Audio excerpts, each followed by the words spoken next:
Good morning and welcome to morning meditation. We're still in Proverbs chapter 30. There be three things which go well, yea, four are comely in going. A lion which is strongest among beasts, and turneth not away from any. A greyhound, and he goat also, and a king against whom there is no uprising. If thou hast done foolishly in lifting up thyself, or if thou hast thought evil, lay thy hand upon thy mouth. Surely the churning of milk bringeth forth butter, the wringing of the nose bringeth forth blood, so the forcing of wrath bringeth forth strife. As we wrap up Proverbs chapter 30, it talks about four stately things. Number one is a lion. There are two spiritual lions mentioned in the Bible. Of course, we know our adversary, the devil, as a roaring lion.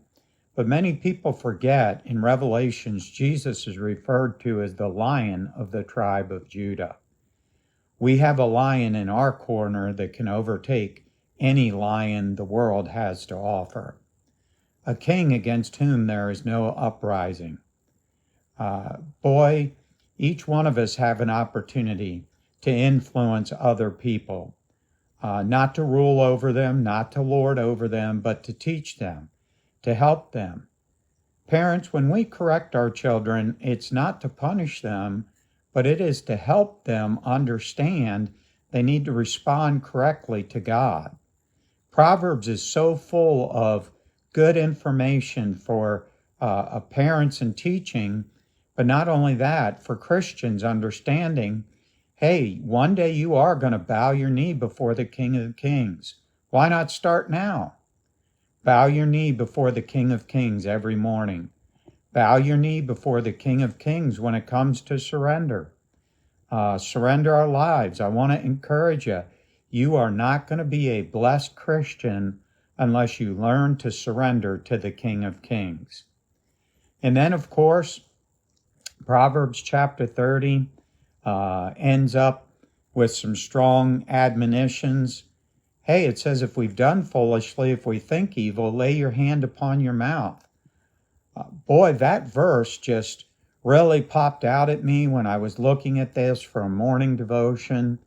We have to go no further than this week's headlines where AOC opened her big mouth at a security conference in Germany and proved to everybody how much of an airhead she really is. How much she doesn't possess any knowledge.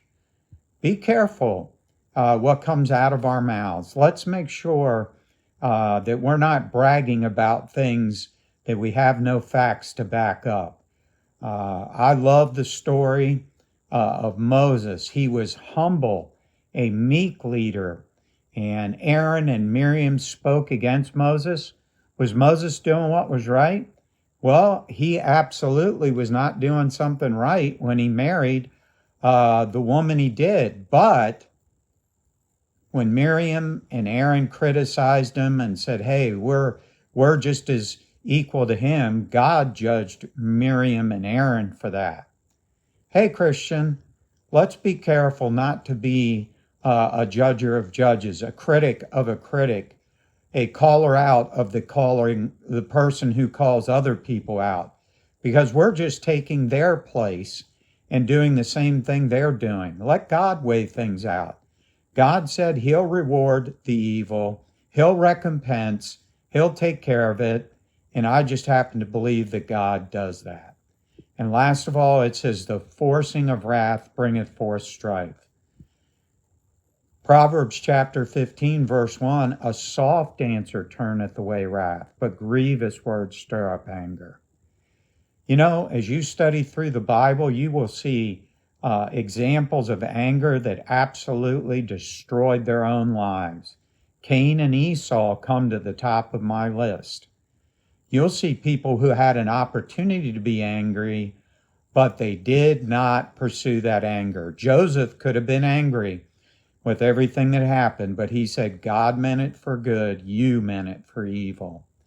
The Lord Jesus Christ could have been angry. He told Peter, put up your sword. I could call 10 legions of angels.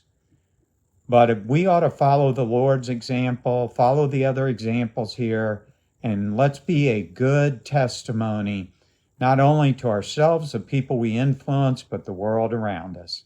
God bless you and have a wonderful day.